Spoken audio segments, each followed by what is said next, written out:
우리는 성령에 대해서, 성령 하나님에 대해서 많은 이야기들을 합니다. 성령을 받아야 된다, 성령 충만함을 받아야 된다, 성령의 인도함을 받아야 된다, 많은 이야기들을 하죠. 그러나 정작 그 성령께서 우리 안에서 하시는 일들을 우리가 잘 모를 때가 참 많습니다. 오늘 우리가 읽은 본문의 말씀은 성령께서 예수님께서 승천하시고 약속하신 대로 오순절 마가의 다락방에 성령을 보내주셨고, 그 성령께서 이 땅에 오셔서 하시는 일들에 대해서 정확하고 분명하게 말씀하고 있는 것을 보게 됩니다. 성령께서 하시는 일, 바로 그 일은 세 가지로 말할 수 있습니다.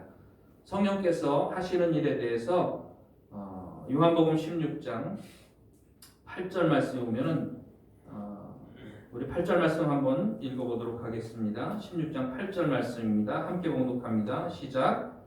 그가 와서 죄에 대하여 의에 대하여 심판에 대하여 세상을 책망하시리라. 그가 와서 죄에 대하여 의에 대하여 심판에 대하여 세상을 책망하시리라, 이렇게 말씀하고 있습니다. 바로 세 가지 일을 하신다고 하는 거죠. 죄에 대하여, 그리고 의에 대하여, 그리고 심판에 대하여 책망하시는 일을 하는 거야. 책망하는 것은 바로 깨달아 알게 하시고 고침받게 하시고 바른 길로 걸어가게 하시도록 책망하시는 일을 하신다고 하는 것입니다. 그렇다면 첫 번째, 죄에 대하여 함이라. 죄에 대하여 책망하시는 것은 무슨 의미일까요? 바로 밑에 보면은 나와 있습니다. 9절 말씀에 보면 죄에 대하여라 하면 그들이 나를 믿지 아니하며, 이렇게 기록하고 있죠. 죄에 대하여라 하면 그들이 나를 믿지 아니하며, 세상 사람들은 다 죄인으로 태어나서 죄 가운데 살다가 죄 가지고 죽으면 하나님 앞에 심판받고 영원한 멸망을 받게 되어 있는 것이 하나님 떠난 인생의 운명으로 정해져 있는 것입니다. 근데 사람들이 죄를 지으면서도 자기가 죄인인 것을 알지 못해요. 자기가 죄인인 것을 깨달아 알 수 있는 기준이 없기 때문에 그렇습니다. 근데 우리들이 죄를 깨달아 알 수 있는 기준이 뭐냐 하면 하나님의 말씀입니다. 하나님의 말씀은 자, 척도, 캐논이라고 이야기를 하는데요. 길이를 재는 자와 같은 그런 의미를 가지고 있습니다. 우리의 행동을, 우리의 사는 모습을 하나님의 말씀에 딱 갖다 대보면 답이 나옵니다. 죄인이라고 하는 답이 나옵니다. 그러니까 하나님의 말씀이 우리의 삶의 질을 재는 척도라고 할 수가 있겠습니다. 그러니까 하나님의 말씀 앞에 설 때 자기 자신이 죄인이라고 하는 사실을 깨달아 알게 되는 거죠. 그리고 죄 중에 가장 큰 죄가 뭐냐 하면 세상의 모든 죄는 다 용서받을 수 있습니다. 그러나 용서받을 수 없는 죄가 있어요. 그게 뭐냐 하면 바로 예수를 믿지 않은 죄라고 하는 것입니다. 이 예수를 믿지 않은 죄 한 가지만으로도 지옥 가기에 충분하다고 하는 사실입니다. 그래서 죄에 대하여라 하면 저희가 나를 믿지 아니하며, 자, 성령은 쉽게 얘기하면 함께 따라해 봅시다. 도우시는 분. 성령 보혜사라고도 말을 하는데, 이 보혜사가 가르치시고 우리를 깨달아 알게 하시고 은혜를 내리시고 가르쳐 주시고 보호하시는 그런 세 가지 개념을 가지고 있는데, 은혜를 주시고 보호하시고 가르치시고 다 합쳐서 결국에는 우리가 하나님이 정하신 믿음의 길로 잘 걸어갈 수 있도록 도와주시는 분, 도우시는 분이 바로 보혜사 성령입니다. 근데 그 첫 번째로 도우시는 것이 뭐냐 하면 죄에 대하여라 하면 저희가 나를 믿지 아니하며, 그게 뭐냐 하면 세상 사람들이 하나님을 믿어요 안 믿어요? 안 믿어요. 세상 사람들이 예수님을 믿어요 안 믿어요? 안 믿어요. 믿음이 없어요. 죄에 대하여라 하면 저희가 나를 믿지 아니하며, 성령께서 우리에게 오셔서 가르쳐 주시는 것이 뭐냐 하면 죄인이 구원받기 위해서는 믿음이 필요한데 죄인임에도 불구하고 그들에게 믿음 없음을 책망해 주시는 일을 하는 겁니다. 그러니까 성령께서 오셔서 가장 처음 하시는 일이 뭐냐면 내가 죄인인 걸 깨닫게 해주시는 거야. 그리고 내가 믿음이 없는 존재인 걸 깨닫게 해주시는 겁니다. 그렇게 믿음 없이 죄인이면서도 믿음 없이 살면 결국에 마지막 결과는 무엇으로밖에 받을 수가 없는 거예요? 영원한 멸망으로밖에 받을 수가 없는 것입니다. 그래서 성령께서 오셔서 내가 죄인인 걸 깨닫게 하시고 믿음이 없는 걸 깨닫게 해주시고 그리고 믿음 없이 죄 가운데 그렇게 계속해서 살다 죽으면 영원히 멸망받는다는 사실을 깨달아 알게 해주십니다. 그걸로 말미암아서 내가 정말로 이 죄를 용서받기 위해서 어떻게 해야 하나 더듬어 찾게 하는 마음을 주시고 우리 주 예수 그리스도의 십자가로 죄인을 인도하시는 거죠. 그래서 믿음 없는 자에게 믿음을 주시고 구원하시는 역사, 바로 그것이 성령께서 하시는 첫 번째 역사라고 하는 것입니다. 그러니까 믿고 구원받고 새 생명을 얻는 자, 죽었던 너희를 살리셨도다. 영적으로 죽은 인생을 살리시는 역사, 죽은 자, 영적으로 죽은 자를 다시 살리셔서 새 생명을 주시는 역사, 바로 생명을 주시는 역사가 보혜사 성령께서 도우시는 첫 번째 도우심이라고 하는 것입니다. 그리고 두 번째, 의에 대하여 세상을 책망하신다고 말씀하고 있습니다. 이 의에 대하여는 10절 말씀에 의에 대하여라 하면 내가 아버지께로 가니 너희가 다시 나를 보지 못함이요. 의라고 하는 것은 하나님의 기준에 일치하는 것을 의라고 합니다. 그래서 하나님이 정해놓으신 기준에 일치하는 삶을 사는 사람을 의인이라고 이야기를 하는 것이죠. 하나님의 기준이라는 뜻입니다. 많은 사람들이 예수를 믿고 구원받고 난 다음에 하나님의 기준에 일치하지 못하는 삶을 사는데 하나님의 기준에 일치하는 삶을 살도록 성령께서 도와주시는 것입니다. 그러니까 예수 믿고 구원받는 것, 생명을 얻는 것뿐만이 아니라 우리에게 생명을 얻은 자에게 다시 회복되어야 할 것이 있는데 그것이 뭐냐 하면 생활이 회복되어져야 하는 줄로 믿습니다. 하나님을 사랑하는 마음으로 하나님의 말씀에 순종하는 생활이 회복되도록 성령께서 우리에게 도우시는 거예요. 그 본이 되시는 분이 바로 누구십니까? 예수 그리스도이신 줄로 믿습니다. 그는 근본 하나님의 본체시나 하나님과 동등됨을 취할 것으로 여기지 아니하시고 자기를 비우시고 낮추어 육신을 입으시고 이 땅에 오셨고 그리고 하나님의 말씀에 복종하시되 어떻게 하시기까지 복종하셨어요? 죽으시기까지 하나님의 말씀에 복종하시는 순종하는 생활의 본을 보여주신 분이 바로 예수님이십니다. 그렇게 예수님이 죽으시기까지 하나님의 말씀에 순종하시고 복종하셨을 때에 하나님께서 죽은 자 가운데 그를 내버려 두신 것이 아니라 죽은 자 가운데 그를 다시 죽은 자 가운데서 살려주시고 그리고 그를 이 땅에서 들어 하늘로 올리우시고 하나님 보좌 우편에 앉게 해주시는 영광을 허락해 주셨는 줄로 믿습니다. 그래서 의에 대하여라 함은 내가 아버지께로 가니 너희가 다시 나를 보지 못하며 온전한 순종으로 말미암아 예수님께서 하나님 보좌 우편의 영광의 자리에 앉으신 것 그것을 말하고 있는 것입니다. 그러니까 하나님의 기준인 말씀에 일치하지 못하는 사람에게 하나님의 기준의 말씀에 일치하는 삶을 살아갈 수 있도록 온전히 순종하는 생활이 회복되어질 수 있도록 성령께서 우리를 도와주시고 하나님 앞에서 영광스러운 존재로 우리를 세우시는 것이 바로 성령께서 우리 안에서 행하시는 두 번째 일인 줄로 믿습니다. 그렇게 불순종하던 인생을 순종하는 인생으로 첫 번째가 불신앙의 인생을 신앙을 가진 믿음의 사람으로 생명을 회복시켜 주시고 또 두 번째로 불순종하던 인생을 순종하는 인생으로 생활을 회복시켜 주시는 것이 성령께서 하시는 두 번째 도우시는 역사라고 하는 것입니다. 그리고 세 번째로 성령께서 도우시는 역사가 있는데 그 세 번째 역사가 심판에 대하여 세상을 책망하시는 것입니다. 이 심판에 대하여라 하면 11절 말씀에 보면 심판에 대하여라 하면 이 세상 임금이 심판을 받았습니다.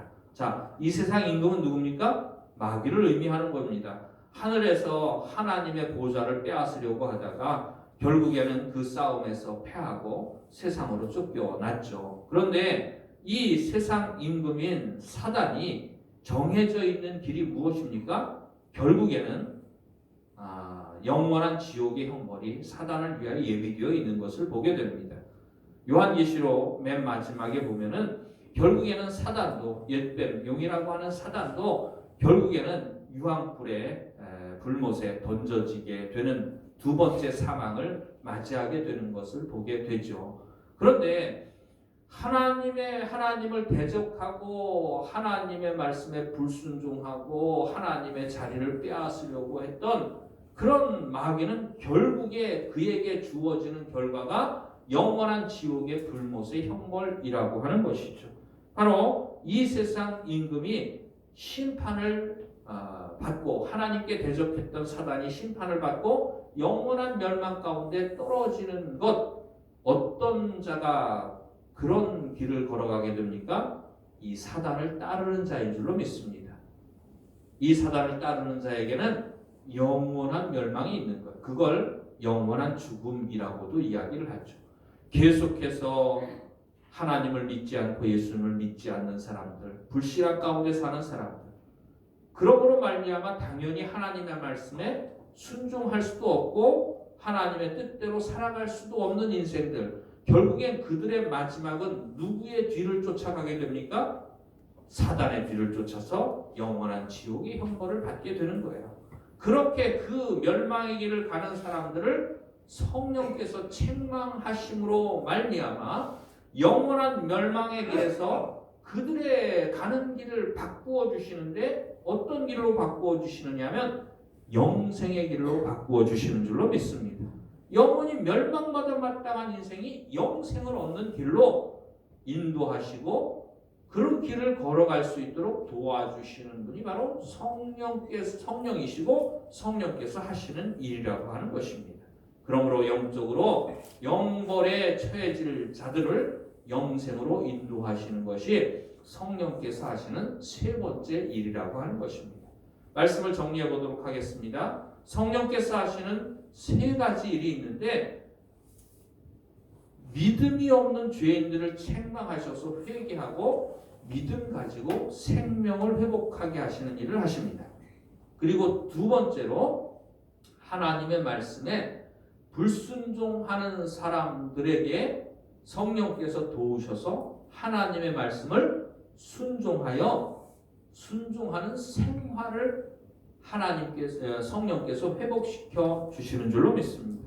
그리고 마귀의 종노릇하며 마귀가 시키는 대로 살았던 사람이 결국에는 마귀가 받아야 되는 영원한 지옥의 형벌에서 영원한 멸망에서 벗어나서 예수 믿고 구원받고 말씀대로 순종하여 영생을 얻도록 성령께서 도와주시는 줄로 믿습니다.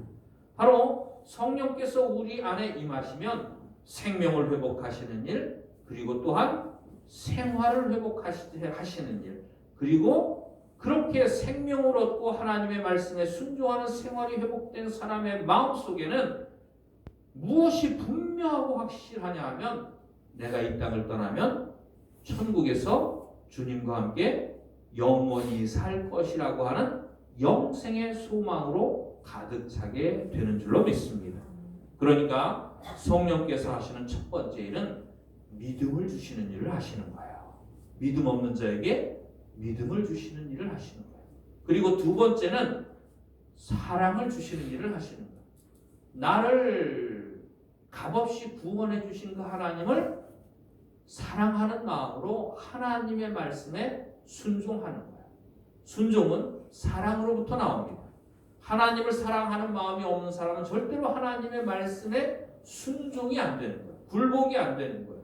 그러나 하나님을 사랑하는 사람은 하나님의 말씀에 순종하는 생활이 회복되어지는 것입니다. 그렇기 때문에 성령께서 우리 마음속에 하나님을 사랑하는 마음으로 부어주시고 그 사랑하는 마음으로 하나님의 말씀에 순종할 수 있는 생활이 회복될 수 있도록 도와주시는 거죠. 그러니까 두 번째는 사랑에 관하여 우리를 도와주시는 것입니다.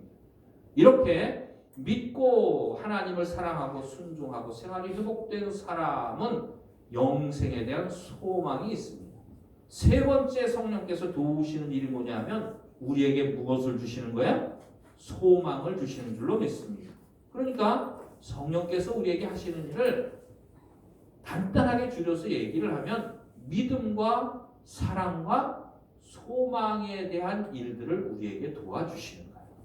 믿음 없는 자에게 믿음 주시고 사랑이 없는 자에게 사랑 주셔서 순종하게 하시고 영생에 대한 소망이 없는 자에게 영생에 대한 소망을 허락해 주시는 것, 바로 이 세 가지 일이 성령께서 우리 안에 오셔서 하시는 일이라고 하는 것입니다. 여러분들이 누구나 다 성령을 받은 사람들이고 성령을 받은 사람들은 다 성령께서 우리 안에서 이 세 가지 일을 도와주시는 거예요. 믿음 주시는 일을 하시고 믿고 잃어버렸던 생명을 회복하게 되고 그리고 하나님 사랑하고 순종함으로 말미암아 생활을 회복하게 하시고 그리고 영생에 대한 소망을 우리에게 허락해 주시는 일을 하시는 것이죠. 뒤로 한번 넘어가서 요한복음 16장 말씀 조금 뒤로 넘어가서 우리가 한 구절 읽어보도록 하겠습니다. 23절 말씀입니다.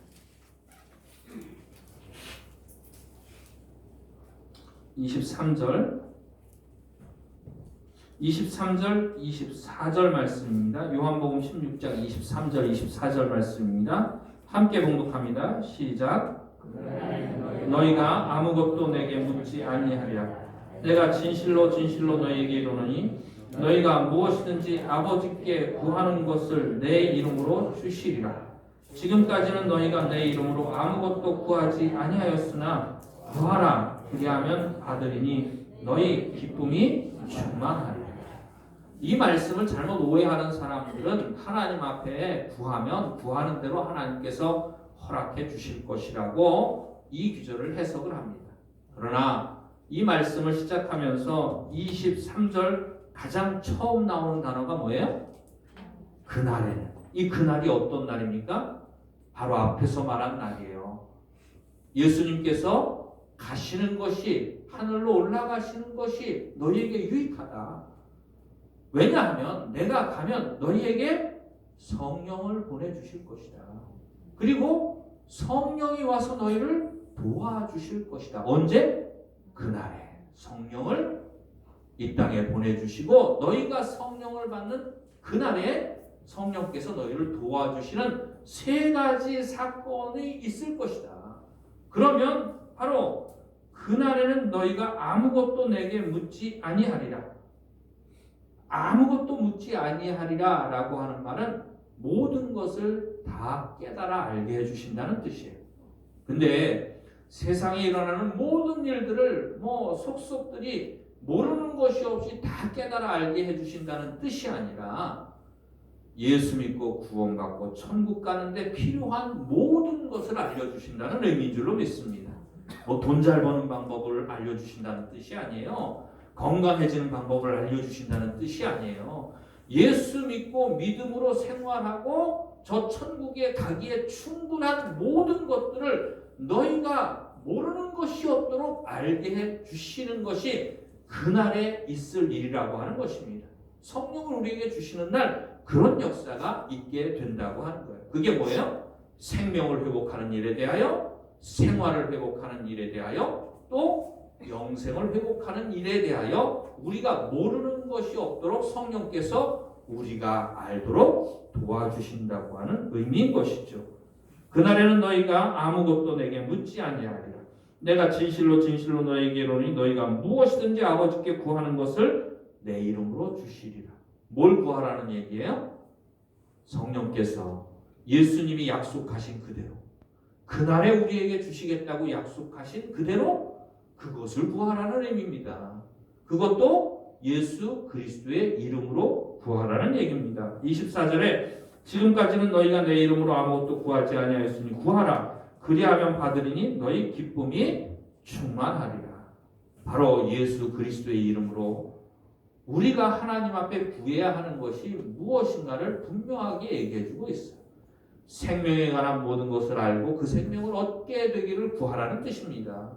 생활에 대한 모든 것을 알고 그 생활이 회복되기를 구하라는 것입니다. 영생에 대한 모든 것을 알고 그 영생을 확실히 내 것으로 가지는 확신을 구하라는 이야기 외에 다른 것이 아니라고 하는 것입니다. 그러므로 성령께서 우리에게 임하실 때에 잃어버렸던 생명을 얻게 되고 잃어버렸던 생활을 얻게 되고 잃어버렸던 영생을 얻게 되는 사건이 성령을 받는 그날에 우리에게 이루어지게 되는 줄로 믿습니다. 바로 이것을 도와주시는 분이 바로 보혜사 성령님이라고 하는 것입니다.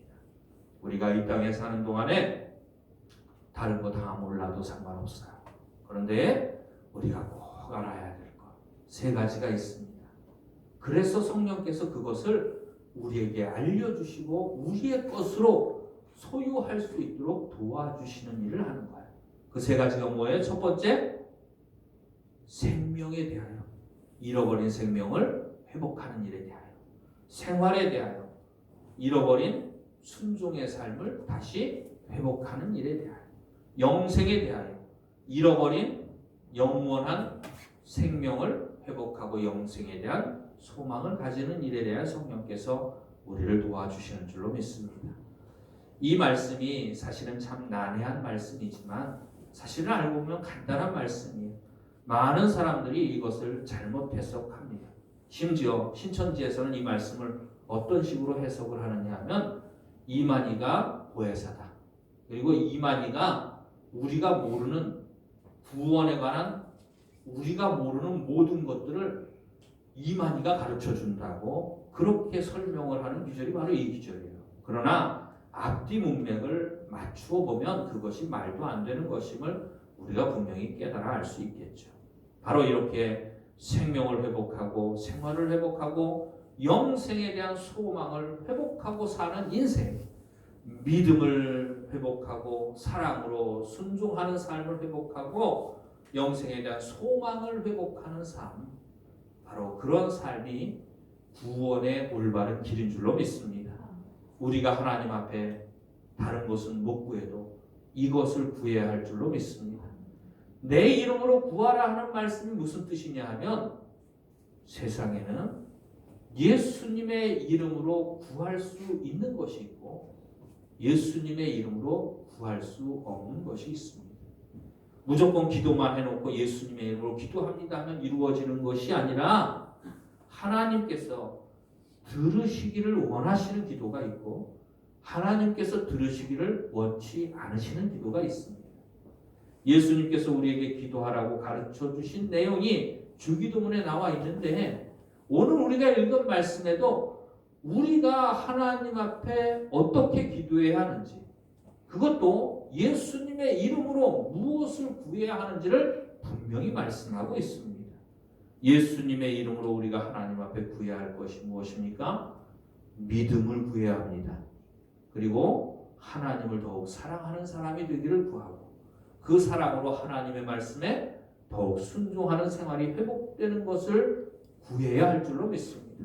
그리고 영생에 대한 소망을 더욱더 커지고 견고하게 붙잡고 끝까지 이 소망 가운데 인내하며 이 길을, 이 믿음의 길을 걸어갈 수 있도록 성령께서 도와주시기를 우리가 구해야 할 줄로 믿습니다. 아무쪼록 성령께서 우리 안에 충만하게 임하시는 역사가 있기를 주의 이름으로 축원을 드립니다. 그리하여 믿음이 견고히 서고 순종하는 생활이 견고히 서고 영생에 대한 소망이 확실한 가운데서 하나님을 기쁘시게 하는 모습으로 이 땅에서 살아가는 저와 여러분이 되어지기를 주의 이름으로 축원을 드립니다. 기도드리시겠습니다.